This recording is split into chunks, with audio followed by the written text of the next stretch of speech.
watching another video. This is 419 Morse, and we're coming right back at you with feeding tips and tricks.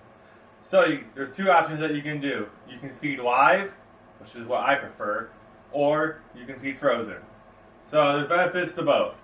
So one, if it's frozen, you don't have to worry about parasites or pesticides or anything like that that's going to be into that rat. So obviously with it being frozen, it's going to kill all that germ and bacteria, whatever is holding onto that mouse or rat.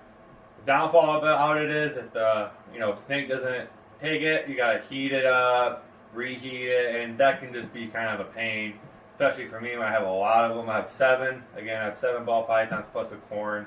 It'd be a pain, so I just prefer live. It's easier to breed. We're going to show you guys different tips and tricks on this. Nothing's going to be fed live on camera, so you guys don't have to worry about that. It's not going to happen. But about that is we're going to show you guys some things here. So this girl is about ready for her feeding. And again, if you can guess what morph she is, I will be having free t-shirts and some t-shirts available, but you will win a free t-shirt if you can guess what morph she is. So as you can see, she's really not that big. So you want to feed them no bigger than the biggest part of their body. So obviously that's about right here. And we're going to show you guys some different examples and stuff of what we could feed her and what not to feed her.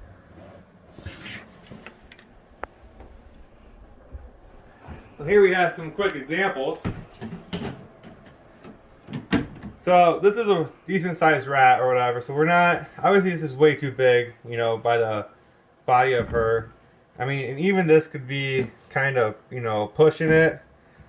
But we are going to feed her one of these later on. So that's about the right size for her. This is probably just be a little bit too big. With feeding live, you risk the possibility, obviously, of being bitten and stuff like that, because the rats, or whatever's fighting for its life. So I always try to feed a little bit smaller. And I do always try to, when I get to the bigger rats, definitely have like a knife or fork by, just in case they do get big, and stick it in its mouth real quick, and the snake can, obviously finish doing what it's doing. Obviously, feeding frozen, don't have to worry about that. So that is a big advantage of that. Like I said, just inconvenience for me. It's not my thing. Don't do it. If you're having a problem with feeding, anywhere between September to March is breeding season for ball pythons. And normally we'll go off feed for a little bit. So definitely don't be alarmed with that. Just be patient.